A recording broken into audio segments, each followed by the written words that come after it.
it's a physical journey that you're going to take. Let's consider, for instance, you drive to a particular masjid or a particular city because there's a halaqah, there's a conference, there's a visiting scholar. So that journey is a journey to seek knowledge. So that journey counts for you as a virtuous act. And the actual journey, meaning metaphoric journey, that life's journey in seeking knowledge, that also, as long as you have that intention, that also is a virtuous act. But it requires a lot of patience. And it requires also that you always ask Allah Azza wa Jal for steadfastness. Right? Because on your own, you may quit along the journey, right? You may quit because it's difficult. But if you ask Allah for support, and Allah Azza wa Jal then will assist you. And ask Allah Azza wa Jal to keep reminding you of the value of what you're doing. And the value of what you will be able to do with it once you're able to get it. Right? And the benefit of it in the hereafter and the benefit of this dunya. And this is how you stay motivated. Otherwise, if you're doing it by yourself, otherwise if you're alone, otherwise, if no one is inspiring you, you're going to quit because it is difficult. It is not easy. Is it easy, for instance, to pick up a book, and it's a serious book, Islamic book, and start reading, beginning to end? Especially today. Is it easy? No. There are a million other things that you would actually rather be doing, or the shaitan will tell you you'd rather be doing. Just like when you start your salah, the shaitan is going to whisper into your heart things outside of the salah to distract you. Once you start with reading, you're going to have a million thoughts, right? Before you develop that discipline, a million thoughts about, let me do this, and then I'll come back. Let me just write this. Let me just text so-and-so. I remembered something. So all these thoughts are going to come into your mind. So you need to, as you in the salah, ask Allah for protection from the shaitan. When you want to begin, ask Allah for protection from the shaitan, and know and try to realize the shaitan's intervention sometimes to try to distract you and derail you. So it does require a serious person to be able to worship Allah Azza wa Jal through this. And he says, فَمَنْ صَبَرَ عَلَى ذَلِكَ التَّعَبْ وَجَدَ لَذَّةَ الْعِلْمِ تَفُوقُ لَذَّاتِ الدُّنْيا. He says, the one who is patient with that effort, with toiling in pursuit of knowledge, will find that the sweetness of knowledge surpasses the sweetness of worldly matters. And that is, to a lot of us, simply theory, or sort of kind of seem like fiction. How is it that actually the sweetness of knowledge and gaining knowledge, specifically Islamic knowledge, but you could say, subhanAllah, also to an extent, it's all types of knowledge. When you learn something new, especially something that solves a problem that you have, or opens up a new field of inquiry, or you say, wow, this is interesting. So he says that sweetness is greater than the sweetness of worldly matters when you attain them. Meaning greater than the sweetness of food, greater than the sweetness of sleep, greater than the sweetness of going out, of shopping, of texting, of buying something new. He says the sweetness of knowledge surpasses all of this. Now when you begin, you're not going to find that sweetness. Why? Because you're used to what? The dunya, this world, right? So you're still addicted to that sweetness. So have you tried to, not that I have, but have you tried to switch from eating sugar to eating less sugar? Right? Have you tried? Not a lot, right? But anyway, right? When you start doing it, is it easy? No, it's not easy. The food doesn't have a good taste, right? The coffee, the tea, whatever is reduced sugar, you eat it. It says, where's the taste? You still crave what? The sugar. He says, but once you get used to it, that's the persevering. That's the patience. Once you actually keep doing it for a week, for a month, for a few months now, and your tongue gets used to it, if you want to go back to that sugary sweetness that you used to drink and eat, what would you find it? Disgusting. You say, how did I ever eat this? Right? How did I ever eat this? So you transitioned. And so now you will like this new food that you're eating more than that previous one. So that is an experience, and this is a new experience that has surpassed the other one. This is why? Because you were patient. So in the beginning, the dunya will have ladha. So you bring, especially if you're young, especially if you have friends, you tell them, come and sit in the masjid and read Quran. Just like that, right? It's going to be one of the most difficult things to do. Sit, open a book and read. That's one of the most difficult things to do. So you have to create an internal incentive for the person to do this. But if we were to suppose that you're an adult, you recognize what's good for you, what is bad for you, and you try it, and it's difficult in the beginning. If you stay with it, you'll start tasting the sweetness of learning. The sweetness of understanding what you couldn't understand before, and you will look at other activities that used to consume your time as frivolous and dumb. How did I spend my time watching this or talking about these things? I didn't gain anything from it. But now, I spend 5 minutes or 10 minutes or half an hour reading a book. Look how much I'm getting. Look how smarter I am. Now the things that used to perplex me before, confused me before about my life, about what I'm supposed to do with it, about how to solve a problem, now I understand. Now I have a solution. Now I feel better. And especially, so he says it will surpass the sweetness of worldly matters. So he quotes here Muhammad ibn al-Hasan. He says when he used to stay up for nights, the scholar, he used to stay up for nights and solve some problems, religious problems, right? Through study, intellectual religious problems. He used to say, أَيْنَ أَبْنَاءُ الْمُلُوكِ مِنْ هَذِهِ اللَّذَّاتِ. He says, where are the sons of kings, the progeny of kings, from fighting over these pleasures? So what does he mean here is that sons of kings or the progeny of kings, what pleasures do they fight over? Dunya. That's what they're looking for, because that's how they grew up.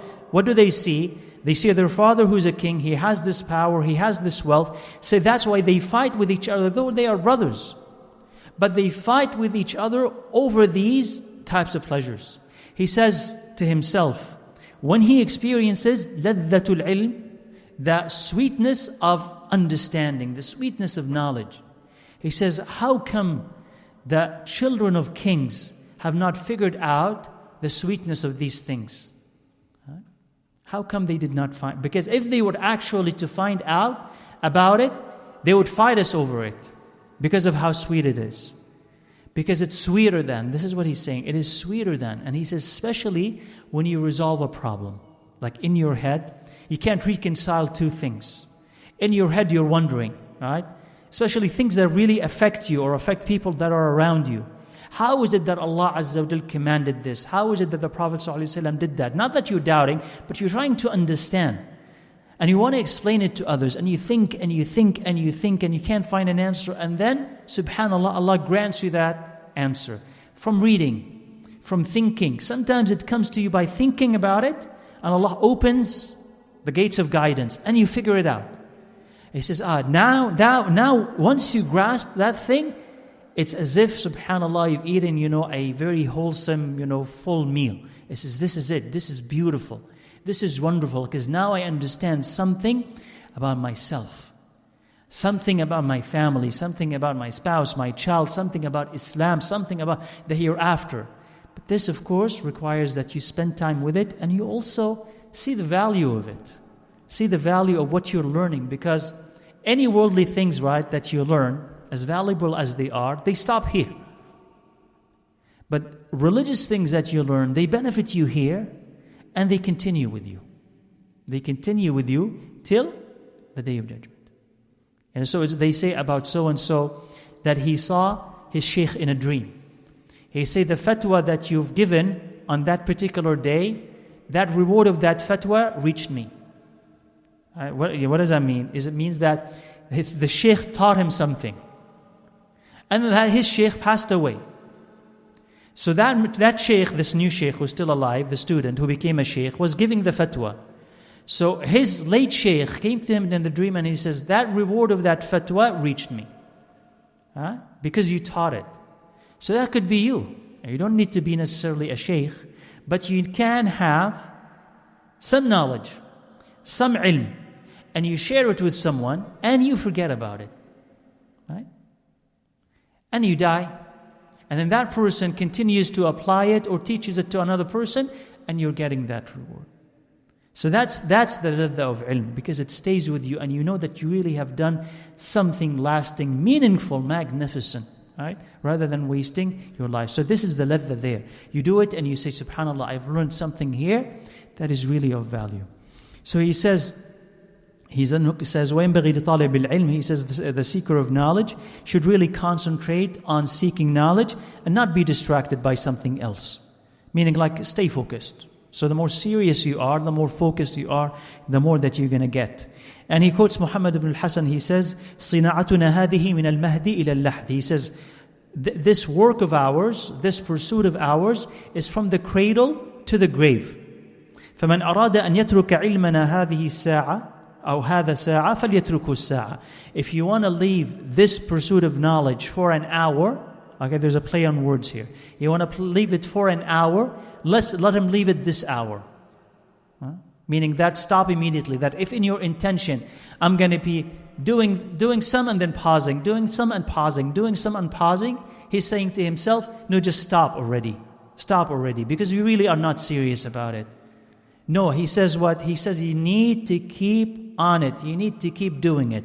Now, of course, I don't want you to take this to despair and say, well, sometimes I'm intermittent in my pursuit seeking knowledge. Sometimes I do it, sometimes I stop. Sometimes I have energy, sometimes I don't have energy. It means that I should leave it altogether. No, he's not saying this for you to despair and say, just that's it, I'm just going to leave everything.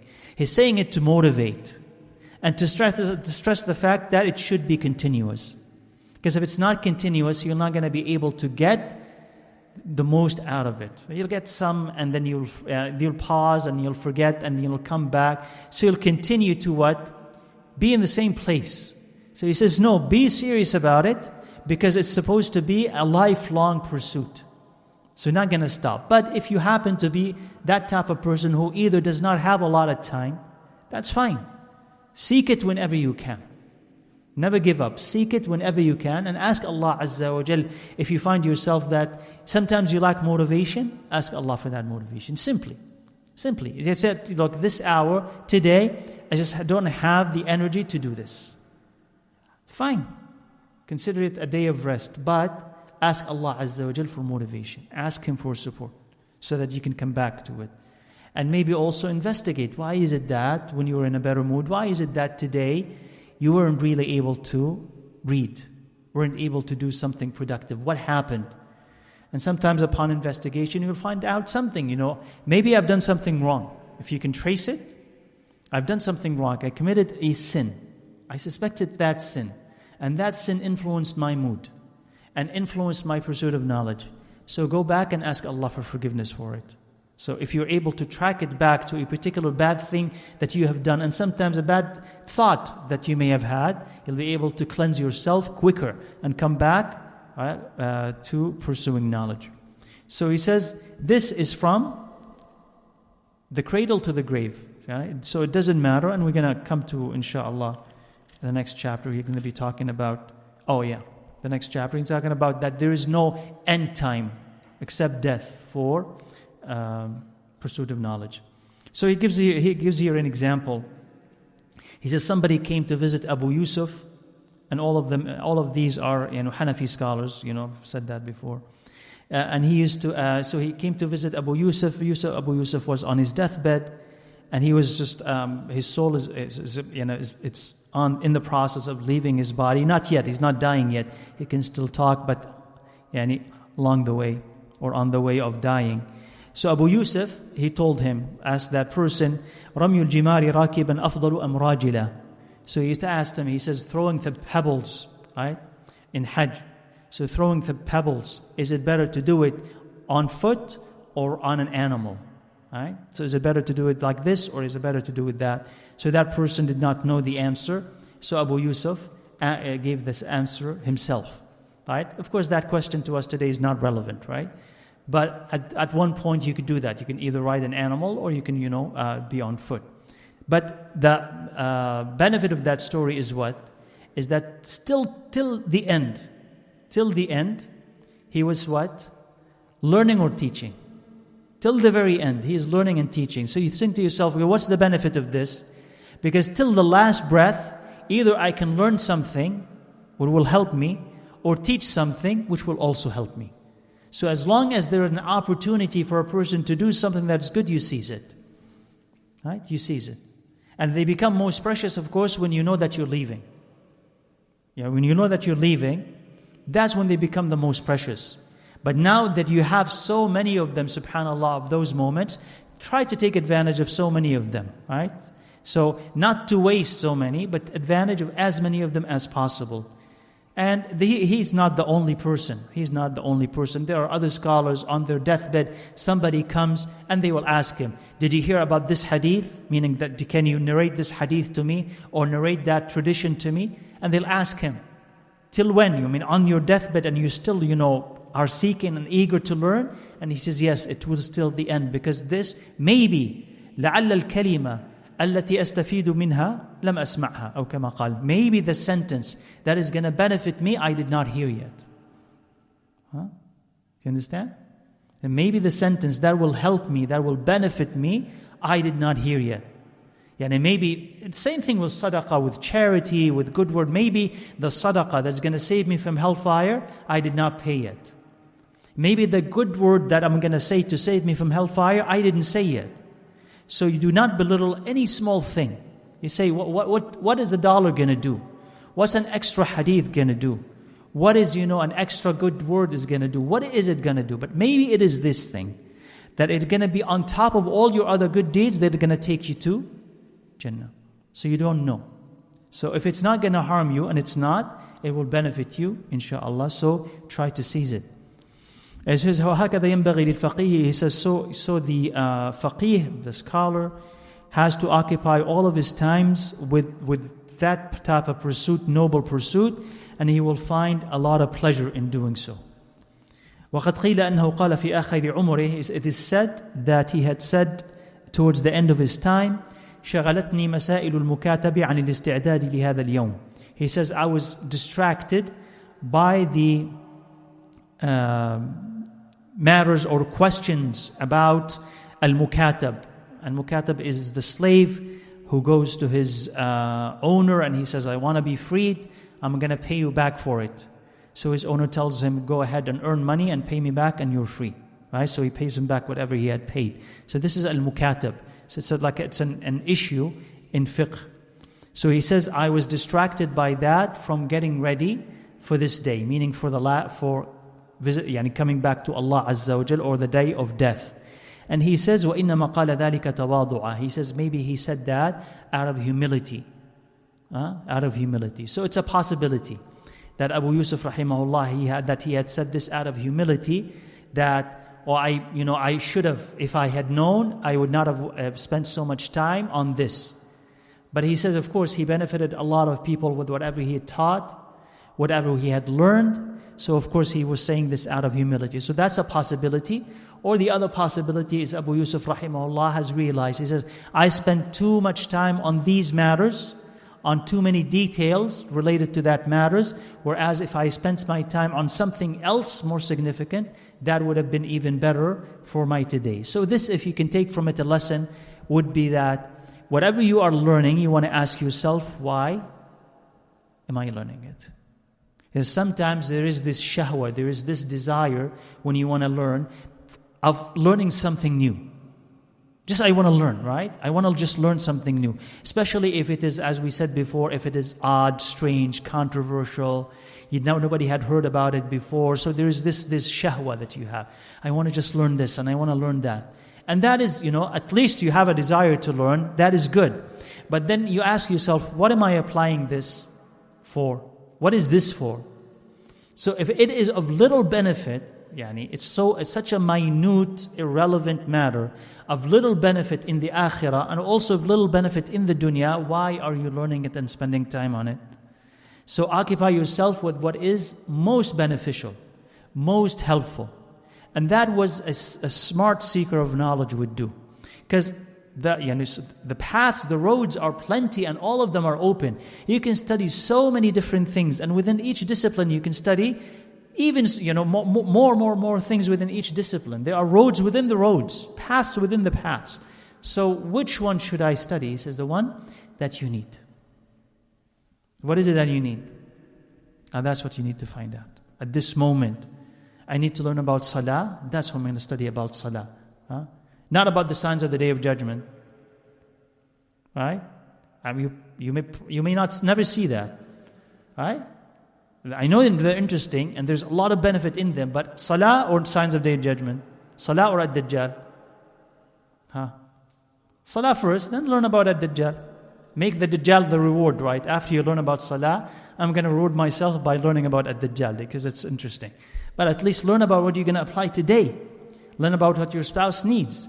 Learn about what your kids need. Learn about your zakah, the things that you need to do to know at this moment. Learn about how to fix your heart. Learn about, okay, I have a disease. You know what diseases you have. I skip the salah, I'm not regular with it, I suspect people, I'm envious, I'm arrogant. Learn about those things and how to fix them. That is your priority. That's what's going to help you. And then later on, learn about everything else if it's interesting. But at least you've taken care of the basics. And keep in mind that ask yourself always, what's the benefit of what I'm learning? Now, and then we move on to the next chapter, and he says, this is, what is the time for acquiring knowledge? When do the acquisition of knowledge, when does it begin? When does it end? Okay, and as we said, it has no beginning. There's no beginning time. As soon as you can start, you start. And it goes all the way till death, till the moment of death. That is it. That's what we say, from the cradle to the grave. Okay? So you keep learning, and you never stop learning, and you'll never stop learning until you die. So you're always learning something, and you never say to yourself, I know enough about this. Never say that. I know enough about this. Because as we said, وَفَوْقَ كُلِّ ذِي عِلْمٍ عَلِيمٍ, there is always one more knowledgeable than you. And Allah Azza wa Jal is above everybody else. So you can always learn something about that topic. Even if you consider yourself to be an expert in it, you'll always find something to learn. So you never say, I learned enough about this. You've never learned enough. If you think that you know enough, then that is a sign that you what? Don't know much or don't know anything, right? So when you say to yourself, there's a lot more to learn and I don't know enough, that is a sign of maturity, a sign of knowledge. So he says, from the cradle to the grave. And he says here, is talking about Hasan ibn Ziyad. The following sentence is something kind of seems inaccurate in it or doesn't add up. Started tafaqquh, or he started learning when he was 80, and then he did not sleep at night for 40 years, and then he gave fatwa for 40 years. So if you're just going to add it up like this, it's going to be that he lived till 160, or that it's just, there's something not right about that statement. But what we can take from it is what? Even if you are 80, even if you're 80, you don't say it's too late for me, right?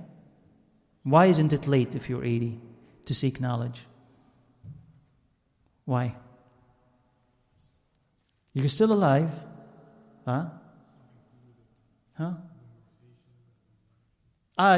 You can do something. You can meet Allah Azza wa Jal. Suppose that you're going to meet Allah Azza wa Jal. You're 80 at this moment. You're going to meet Allah when you're 85. Or maybe 90, let's say. And you can spend those 5 years, right? Let's say that you're able to memorize the Quran. Isn't it better to meet Allah while have memorized the Quran than not? Yeah? Absolutely. Maybe not memorization. Maybe memorization, for me at that age is going to be difficult. But that's fine. But I'm reading the tafsir of the Quran and I'm understanding what Allah is saying. And that is helping secure and increase my iman. Isn't it better that I meet Allah like that rather than meet Him ignorant? Right? Does that not increase my chances of my sins being forgiven and entering Jannah?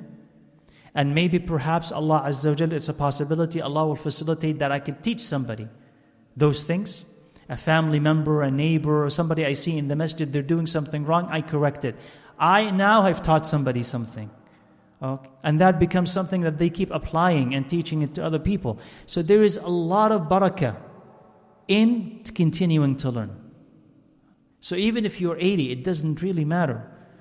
Because you don't know, as we said, if the thing that is going to help you, if the thing that's going to benefit you has been learned or not. So a person never gives up on learning. And he says here, the best times to learn are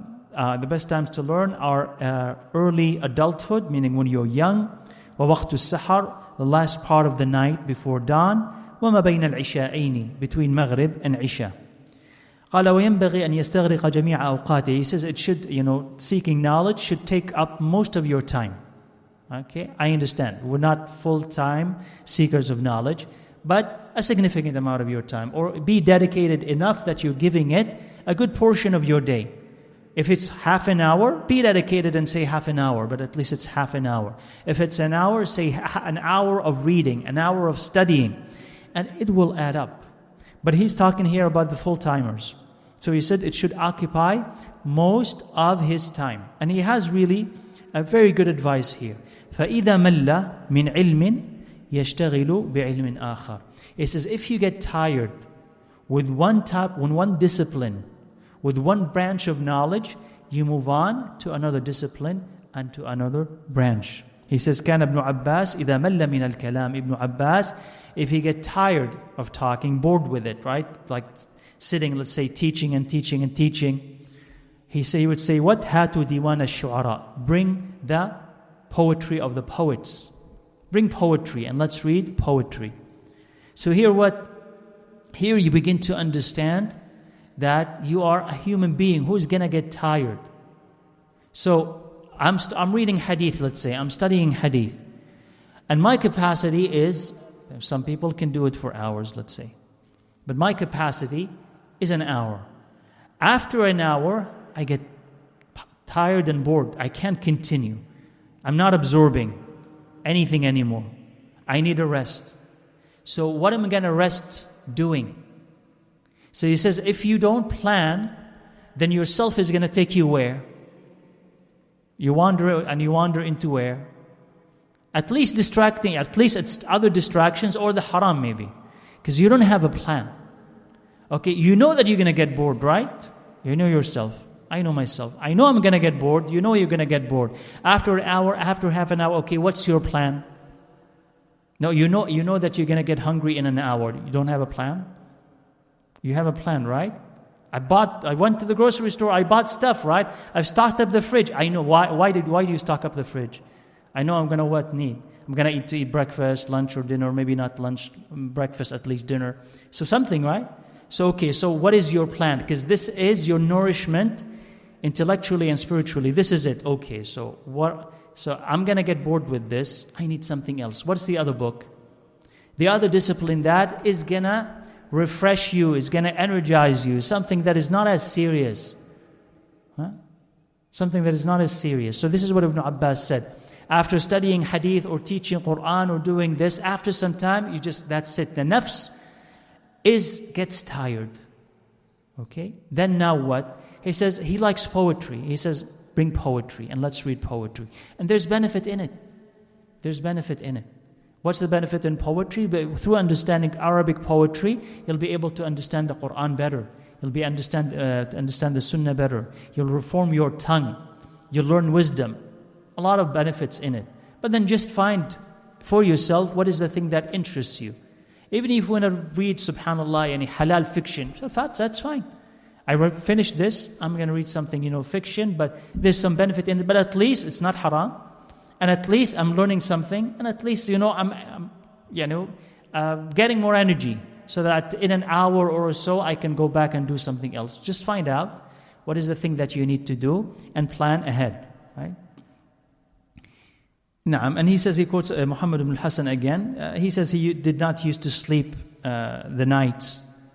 You don't have to do that, but some people used to do this. They did not used to sleep at night, and he would put the books right next to him. So if he would get bored with one discipline, he would consider another discipline. So if you could bored with fiqh, you could move on to hadith. You get bored with hadith, you could move on to history. Right? If you get bored with history, you move on to something else and so on, so that the self remains interested. And he says, وَكَانَ يَضَعُ عِنْدَهُ الْمَاءِ. He says he used to store some water right next to him, and if he gets sleepy, he would just wash his face with water, and he says, this removes sleep, meaning it helps him to stay up. So again, you don't have to necessarily believe that this is a must. You need to stay up all night and never sleep. That may not be possible or advisable for a lot of us. No, if you need to sleep, but at least we were saying as a beginning, give yourself the opportunity to study every single day and commit to it. Now, so moving on to the next chapter. This is في الشفقة والنصيحة. This is caring for others and giving advice, being advice. He says the knowledgeable person, this is part of the akhlaq of the knowledgeable person. So we talked before about the fact that when you have knowledge, it's not simply information. We're not storing information, right? It's like studying to get a job. Studying Islam, it's not like studying to get a job. It's like studying to do what? To improve, to be better, and to go to Jannah. You're not going to go to Jannah by just simply memorizing. And you meet Allah. It's not like the person who had memorized the Quran. It's not like the person who had memorized the entire Quran, just like a computer, and then Allah Azza wa Jal on the Day of Judgment will come and say, "Iqra wartaq," meaning read, recite, and be elevated simply for the act of memorization. Right? Is it just memorization? No, right? Because that doesn't help. It's when you memorize it and you apply it. Because what happens if you memorize and you contradict it? That's very bad, because now you know, but that thing that you know condemns you. That thing you recite it, but it's condemning you. And you can't say, I didn't know. You memorized it. Absolutely. You have to take it and you have to implement it. So this is Qari'ul Quran. Qari'ul Quran is the one who memorized it and he applies it. So the same thing with the Sunnah. It's not just I'm learning hadith, memorizing hadith. Then what? What are you going to do with it? Or this book. I'm just reading this book. And then what? And it's telling you, this book is telling you need to avoid this bad habit and avoid this bad character. And you memorize it and you read it and you say yes, yes, yes. And it's in you. And yes, yes, and it's in you. That doesn't work. No, you need to take it and you need to change it. Apply yourself. So apply it. So here when he says, ينبغي أن يكون مشفقا ناصحا غير حاسد. You have to care for people. ناصحا, giving them advice. غير حاسد, not envious. فالحسد يضر ولا ينفع. Envy hurts you and doesn't benefit you. So if you have envy in us, and by the way, this is human to be what? Envious. It's impossible to point to a human being, right? We're going to exclude the prophets of Allah Azza wa Jal, but it's not possible to point to a human being and say, he doesn't know what envy is. Not possible. You're always going to envy someone because you're always going to look at somebody else who had done something, said something. And by the way, envy is something interesting because it just depends on what matters to you. What matters to you. So if it matters to you is cars, let's say, right? And not academic achievement, let's say, as an example. So I don't know, a triple PhD could be sitting right next to you, and he says, I have triple PhD. You say, fine, I don't care. Because you don't care about academic achievement. But somebody who's sitting next to you, I say, I bought a new car. You say, wow, yeah, what is it? I need to go out and see it. Because that's what matters. And you're going to envy him for that, not for the other thing. So that's what's interesting about envy. It's not the same for everybody. You're going to envy for what matters for you. And somebody in your own field, somebody in your own discipline.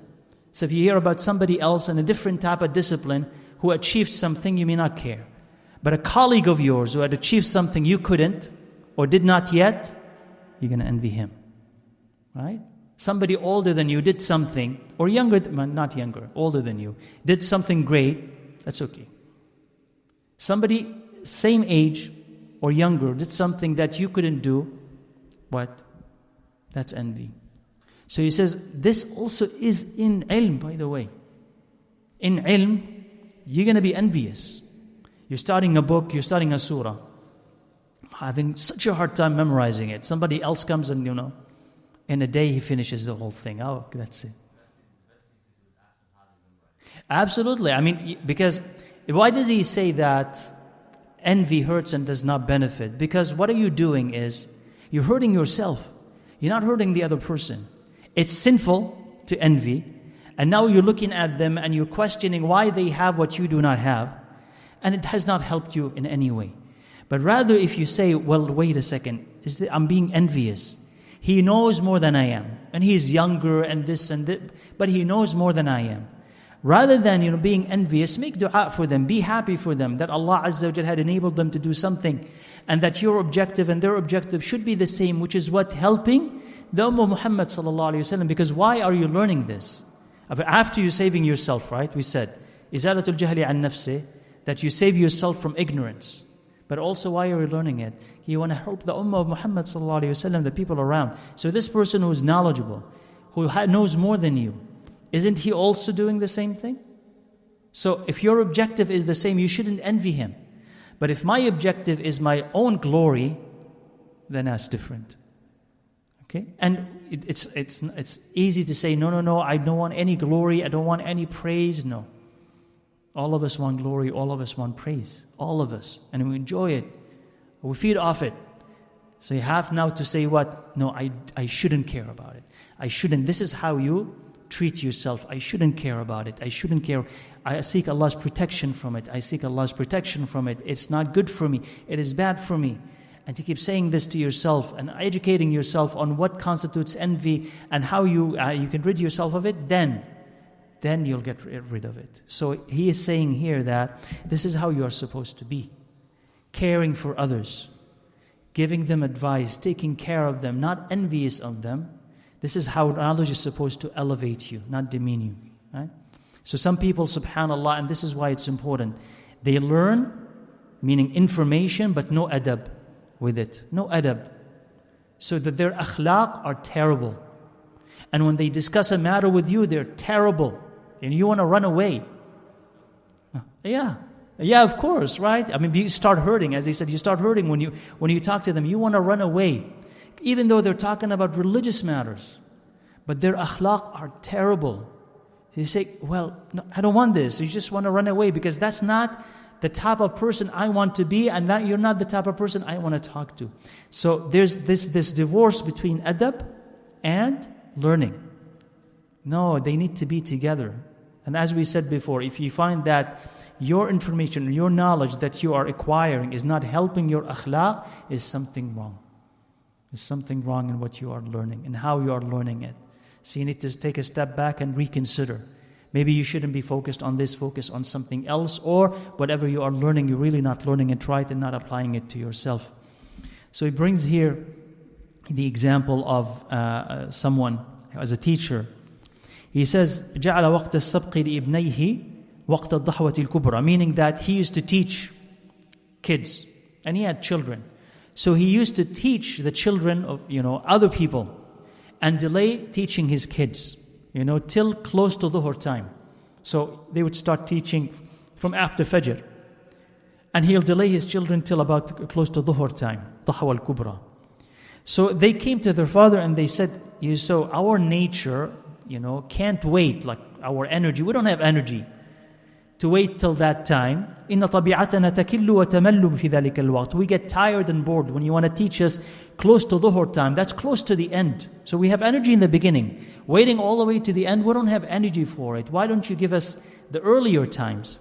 So his father said, he says, strangers and people coming from distant lands and sons of dignitaries, meaning other people, not my children, other people are coming to learn from me from distant areas. So I must honor them, and I must honor their journey. So I will teach them first, and then I'll teach you. So he comments and he says, because he cared so much about the children of other people, without neglecting his children, but because he cared so much about other people's children, he gave them their favorite time, Allah Azza wa Jal blessed the education of his children. And they also became scholars. So he brought this example. Why? So that he says, shafaqa wa hirs. That you care for other people. You care about them. You care that enough that you want to teach them and you want to rescue them from ignorance and teach them the book of Allah Azza wa Jal. So that type of care is what is supposed to characterize the teacher, especially the Islamic teacher. Okay, so the image of the Islamic teacher being a disciplinarian and very rough and with a stick, that's That's not how it's supposed to be, right? That's just a traditional or a cultural thing. There has to be shafaqah, and care for the students. And he says here, وَيَنْبَغِي, and these, by the way, we mentioned before, these manners that we were talking about are not exclusive to seeking knowledge. Even a person is not a seeker of knowledge, you'll find benefit in them. So like the following here, وَيَنْبَغِي أَلَّا يُنَازِعَ أَحَدًا وَلَا يُخَاصِمَهُ لِأَنَّهُ يُضَيِّعُ أَوْقَاتَهُ. He says, and he is supposed not to quarrel with people and fight with them, because this wastes your time. So he's saying what? And this applies to everybody, but especially for seekers of knowledge, talabatul ilm. He says your time is precious. So don't waste it fighting with people. Don't waste it fighting with people. And sometimes, these types of fights, not necessarily physical fights, but quarrels and arguments, they could be, between people who are learning, they start arguing with each other, and then arguing, and the objective or the what they want to achieve from it is not the pleasure of Allah, is not something useful, but I want to win. And I don't want him to win, I want to defeat him. So they keep arguing and arguing and arguing. And these arguments escalate. They start small, and they escalate and escalate and escalate until the two people are cursing each other. And although it started as a religious discussion or a religious argument, they start cursing each other. Okay? And that is a characteristic of people who are arguing not for the sake of learning, not for the sake of teaching, but for the sake of winning. And also without akhlaq, without adab, but they let their own desire, their own nafs, control them. So I want to win. I can't let him win. But rather, the person is supposed to engage in a discussion whenever that discussion is useful. If it's not, he moves on. As قيل المحسن سيجزى بإحسانه والمسيء ستكفيه مساويه. He says, the one who does good, he will be rewarded for the good that he has done, and the one who has done evil, that evil will be his recompense and his reward. Right? This clarifies it. The next verse of poetry. He says, لا تجزي إنسانا على سوء فعله سيكفيه ما فيه وما هو فاعله. He says, don't punish someone for an evil that he has done. It's enough for him what he has done and what he is doing. And don't occupy yourself with trying to punish people for the wrong that they have done. Right? Because this is going to just waste a lot of your time and a lot of your energy. Even as a layperson, you don't even consider yourself a seeker of knowledge, I'm just listening to this, that's fine. Is this also valuable for everybody? He says, if you just occupy your time, and it's dominated by, I want to punish so-and-so, and this person, and that person, it's like the end of your day, I said, this person did this bad thing to me, and this person said this bad thing to me. Next day, I'm planning how to punish them and avenge myself, right? Right? He says, don't worry about all of these things. لا تجزي إنسانا على سوء فعله. Don't worry about it. Because the evil that he has done, that's enough of a punishment for him. And anyway, whatever he has done is going to come back to bite him. Going to come back to hurt him. So you don't need really to spend energy on him. You don't really need to spend energy on it. As if they say, he's digging his own hole with his hand. Digging his grave with his hand. Let him. Make dua for him. If you want Allah to save him, right? Don't worry about it, because don't worry about punishing him. Don't worry about getting your rights back. Forget about it, because Allah Azza wa Jalla is going to send something or someone that will take care of him. But you focus on what is beneficial. And that's why he says here in two verses of poetry that follow, إِذَا شِئْتَ أَن تَلْقَى عَدُوَّكَ رَاغِمًا وَتَقْتُلَهُ غَمًّا وَتَحْرِقَهُ هَمًّا فَرُمْ لِلْعُلَى وَازْدَدْ مِنَ الْعِلْمِ إِنَّهُ مَنْ ازْدَادَ عِلْمًا زَادَ حَاسِدُهُ غَمًّا. He says, if you want to punish your enemy, you really want to punish your enemy and make him regretful and make him, like burn him alive, in a saying, with distress, burn him with distress.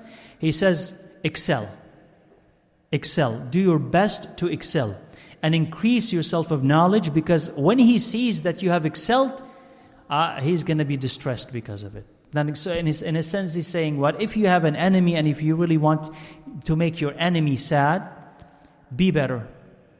Be a better person. Okay? Achieve better. Okay? Okay? Now, of course, don't say to yourself, I want to achieve better just so that I could show everybody else, how better I am, right? I want them to look at me with envy. I want to put their noses, drag their noses in the mud. Whenever they see, I have this degree and I talk to so and so, and that's not a good intention too, right? That's not, because what do you want? What's your goal here? I want them to see and be disappointed with themselves. See me and envy me. That's not a good intention. You're still in rivalry with other people. But rather what you take from it is that don't really bother with them. Don't bother. If you still have that in you, right? That desire to, I want to punish them. He said, okay, you want to punish? Okay, the best way to punish someone is what? An enemy of yours who wants to bring you down. That's what their intention is, right? Somebody who insults you or somebody who attacks you. What do they want to do? Destroy you, bring you down.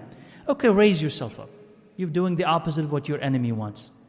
And throughout the way, you're going to learn not to look at your enemies anymore. Because it's not really healthy, right? To always keep looking. Are they watching? Do they know what I've done? Do they know how great I am? Yeah, that's really not healthy. But rather, you start doing for the sake of the thing that you want to doing it, right? Yeah.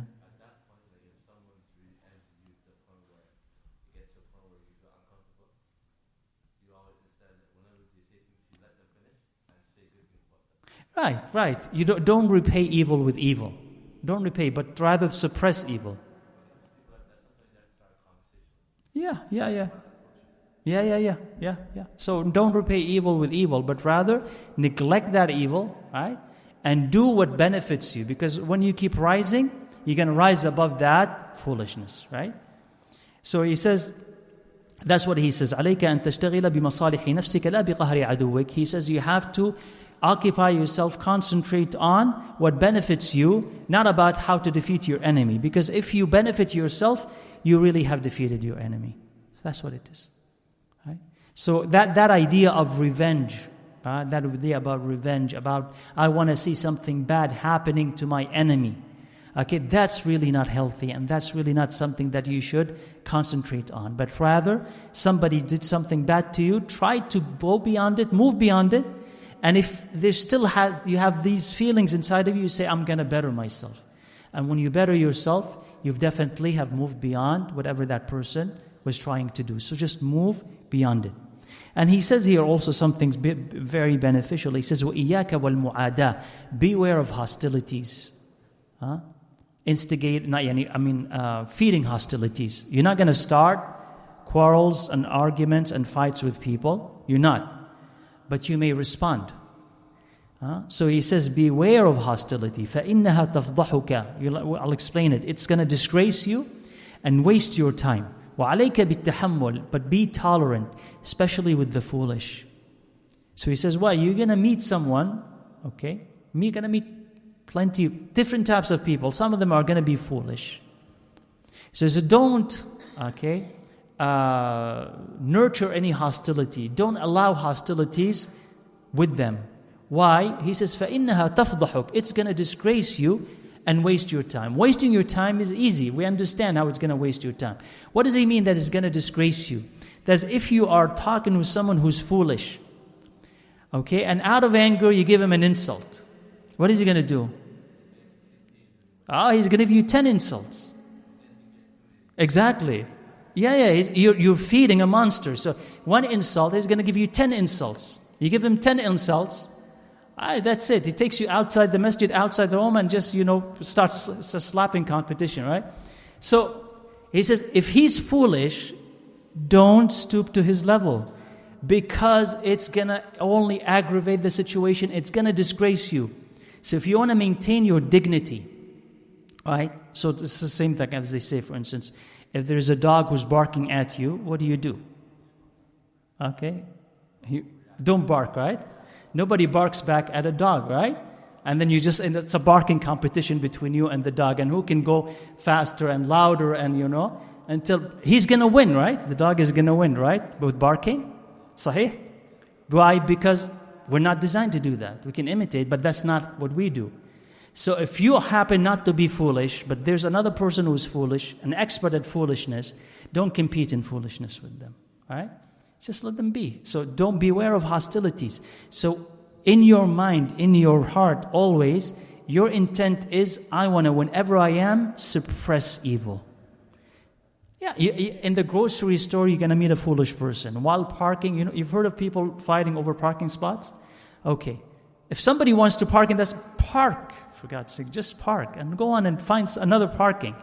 Why are you fighting over this? That's what feeding that hostility. You're at that moment, maybe otherwise those people are smart and intelligent and wise, but at that moment, they're foolish. So you don't want to counter foolishness with foolishness. So no, it is my spot.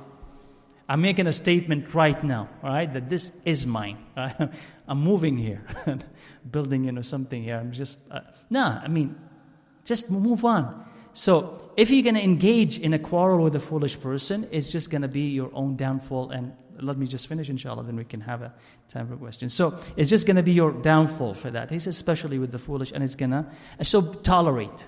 You got to be tolerant. So if someone is having a very bad day, or someone is foolish and he says something bad or does something bad, tolerate. Exactly, he may not mean it. It's a bad time for him, right? Okay, just tolerate it and suppress evil and move on, and then you've won and he won too, because you've saved him too. And he says, وَأُنْشِدْتُ لِبَعْضِهِمْ شِعْرًا. He says, I've heard poetry for some people are saying, it says, بَلَوْتُ النَّاسَ قَرْنًا بَعْدَ قَرْنٍ وَلَمْ أَرَ غَيْرَ خَتَّالٍ وَقَالٍ. He says, I've experienced people one generation after another, and I've only seen a trickster and a hater. Meaning that he's saying that I've experienced a lot of people. And a lot of people that I've experienced are either khattal, somebody who tries to cheat you and trick you, or qali, who's going to hate you. And he says, وَلَمْ أَرَى فِي الْخُطُوبِ أَشَدَّ وَقْعًا وَأَصْعَبَ مِنْ مُعَادَاةِ الرِّجَالِ. And he says, among all difficulties that I've seen and encountered, I haven't seen anything more difficult than the hostilities of men. وَذُقْتُ مَرَارَةَ الْأَشْيَاءِ طُرًّا. And he says, I've tasted the bitterness of many things, or all things. وَمَا ذُقْتُ أَمَرَّ مِنَ السُّؤَالِ. And I did not taste something more bitter than asking for a favor. Right? So here the benefit, and of course, verses of poetry have some wisdom in them, but not everything that they say is necessarily true. But what he's saying is that, I experienced all people, and in his experience, what people I've seen was either someone who's trying to trick you or somebody who hates you. So he's saying that is common. You're going to find that. But the more two important verses are the ones who follow that. One, Mu'adat al-Rijal, he says that one of the most difficult things to experience is the hostilities of men. Somebody who hates you, somebody who wants to harm you. He says that is very hard, especially when that person is an enemy of yours.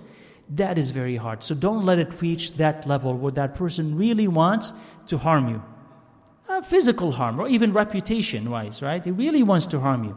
So sometimes if there is that type of foolishness, if you know him, capable of doing something like this, try to suppress evil as much as you can, right? And he says, and there was nothing more bitter than the bitterness of asking for a favor. Because there, in a sense, you are begging someone for help. Please help me with this. Please help me with that. So he's saying, and as much as you can, right? As much as you can, try to avoid asking for favors. This is what he's saying. Sometimes you have to. But he's saying, avoid asking for favors. And he says, وَإِيَّاكَ أَن تَظُنَّ بِالْمُؤْمِنِ سُوءًا. And never suspect a believer. And without any reason, suspect or think the worst of a believer.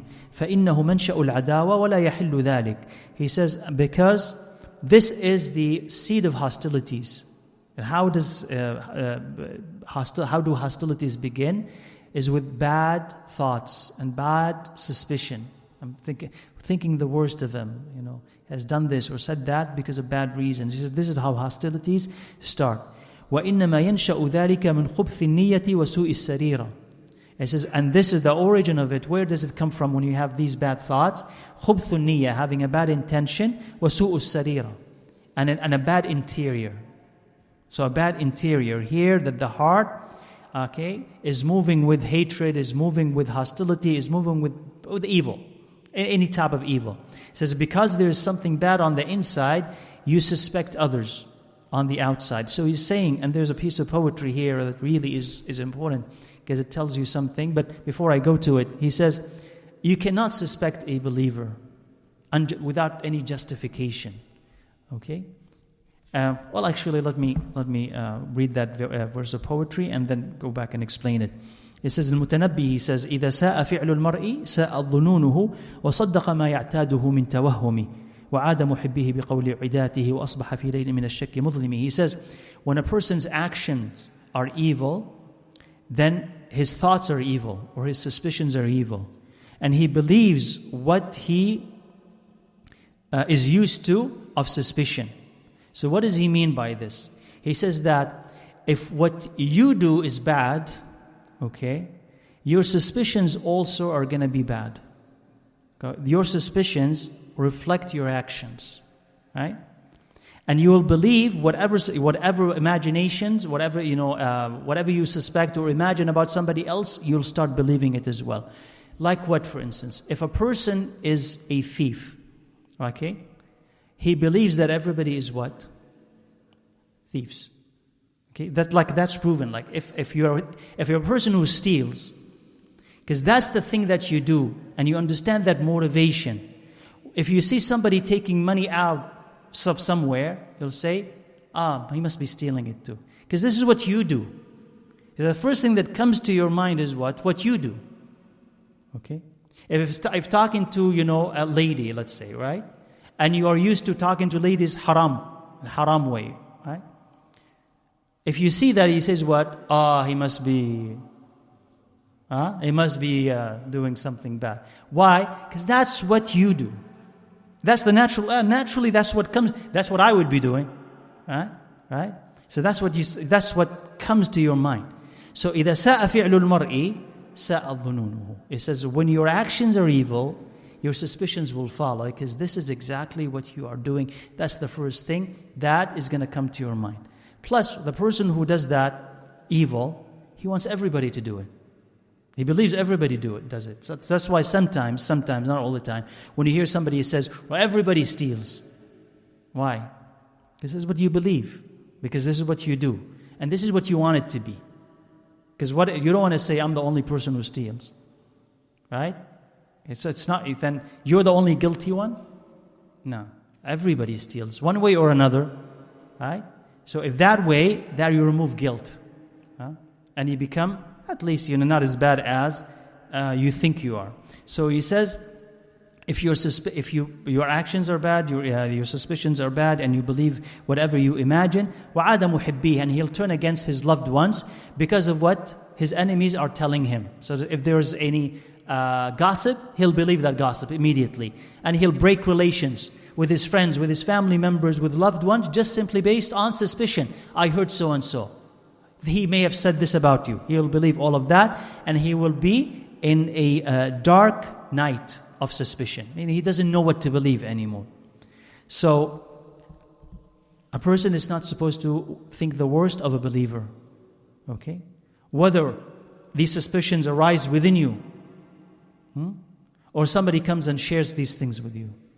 If they arise within you, you have to suppress them and say, this is from the shaitan. This is haram. I'm not allowed to believe these things. Especially when there is no evidence.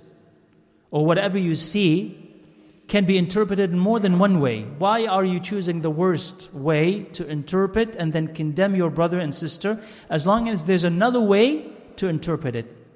Right? So as long as there is a way to save the reputation of your brother within you, that's the path that you take. Because after all, this is what you want them to think with you. Sahih? Exactly. You don't want anybody to... If you are in that situation, would you want them to treat you the way that you're treating them? Just think about it. Is it fair? Like I think that someone, for instance, someone is praying.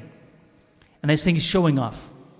Someone is giving zakah, showing off. I don't have no evidence, but just comes within me. Sometimes it happens. He's showing off. But say, okay, do I want them to think that when I'm praying? When I'm giving zakah? When I'm doing, do I want them to think that? They have no evidence. You'll say to yourself, they have no evidence. What right do they have to think that about me? And I don't have. It's the same thing with them. What right do you have to think that about them? Oh, there's something bad about them. This must be from haram money. How do you know? Do you want them to say the same thing about you? So it's haram. It's haram. And so this is also a type of knowledge that we are supposed to learn, which is what? Not to have evil thoughts about my brother and about my sister. Okay? Or if I see them, for instance, have bought something or, must be from haram money, must be what? How do you know?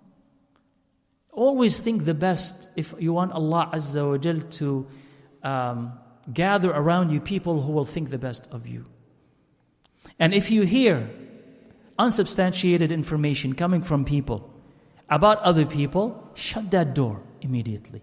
Oh, you know what happened, you know what he did, just shut that door completely. If I don't need to know about it, why am I listening to it? Right? Like what am I gonna do with all of this information? Nothing. Shut that door completely. You say why? You say because you want that other person to learn that they can't share that information with anybody. You want to teach them that they shouldn't be doing it. Because you know what? If they are doing that with someone else with you, they're going to be doing that with that person about you. Guaranteed. And you're feeding that pathology of, I'm interested in listening to the trouble that is between him and his wife. Well, are you going to help them? No, I just want to know. There's no need for it. Shut that door. I don't need to know this. Shut that door. Oh, you know what happened to their kids? I don't need to know. Just shut that door. And that's what a seeker of knowledge is supposed to be. Even if you are a part-time seeker of knowledge, you elevate yourself above that garbage. And he says, I'm not listening to this. Because the barakah of whatever I'm learning is going to go away if I'm listening to this type of gossip. There are programs on TV that are just about gossip. Right? Publications that are just about gossip. I mean, nobody, I don't know if anybody buys them, but whenever you're passing by, I don't know how many aliens were spotted on Earth, right? With every publication, an alien was spotted here.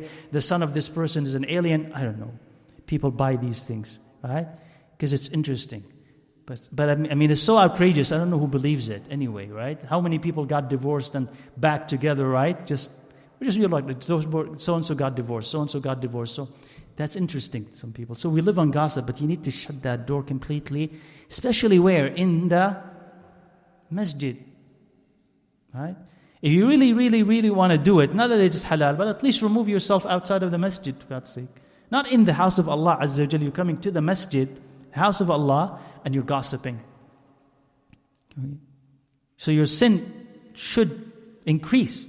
Because it's happening in what? A sacred place, right? This is the house of Allah, in a sacred place. So your sin will increase when you do this. So you need to remove it out. And this should be a place where it is safe for the believers to come and they worship Allah and there will be barakah and serenity in it, not the other way around. Not a place where exchange gossip with people. So he says it's not allowed. It's haram for a person to suspect another Muslim, another believer, and it's also to spread these is haram.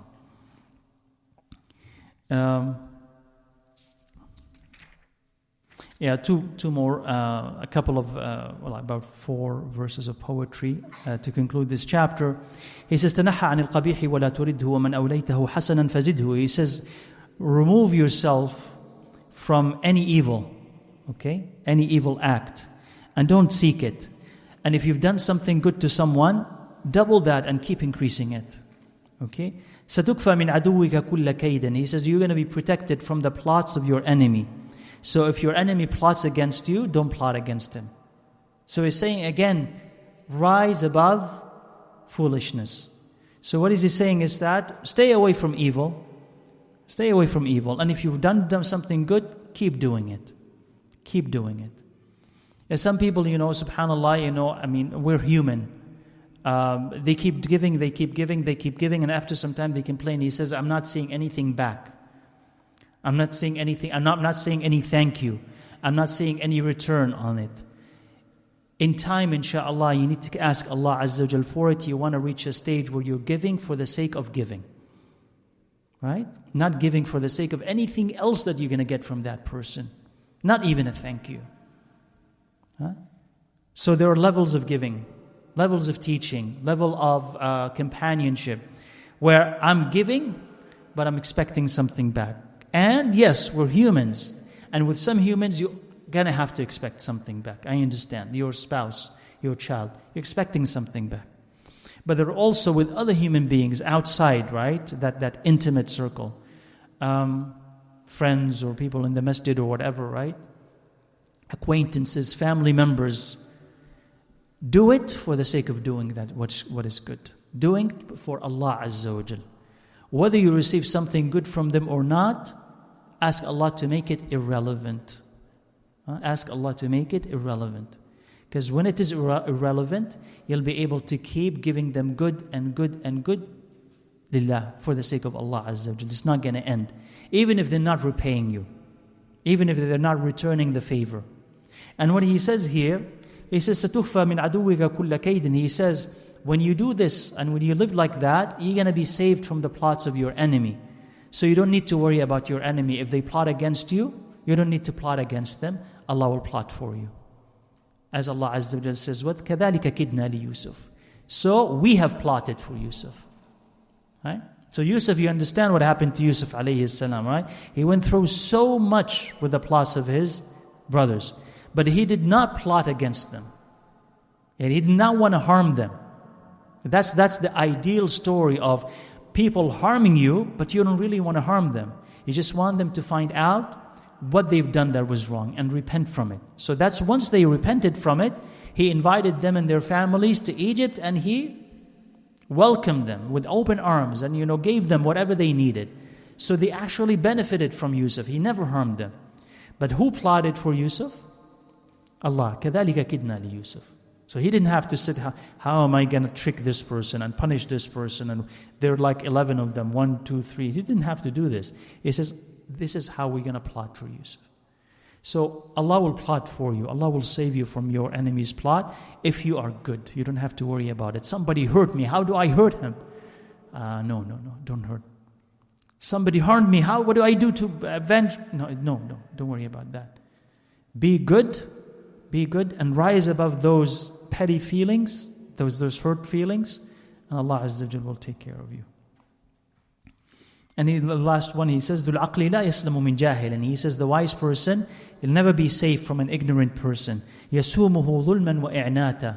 He'll burden him with injustice and difficulties. He says, you'll always have someone foolish, maybe, may Allah save us from that, but you always have somebody foolish who will burden you, he says, with injustice and with difficulty. He says, فَلْيَخْتَرِ السِّلْمَ عَلَى حَرْبِهِ. Let him choose peace instead of conflict with him. وَلْيَلْزَمِ الْإِنصَاتَ. Okay, and let him be quiet, insata. If he shouts. So if that foolish person starts shouting, he says, don't shout back. That's what we said, don't shout back. بَلْ يَلْزَمِ الْإِنصَات. Meaning just be quiet, so that you would, choose peace rather than conflict. Mm-hmm. So like a person knows when to choose, you know when to choose your battles and what battles to choose. Right? So not every argument is worth it. Not every discussion is worth it. Not every person is necessarily worth having a discussion with. Sometimes it's just enough to listen and then move on. But save your energy for what matters. Right? So inshallah. So let's not get into the next chapter. So I'm thinking, Allah Alam, let's see. Maybe we'll have one session or 2 more sessions, inshallah. We'll see with this. So let's see, inshallah, if you have questions. Or if no, you can get ready for Isha. نعم تفضل. Al-Khadr, نعم, Al-Khadr, they disagree about him.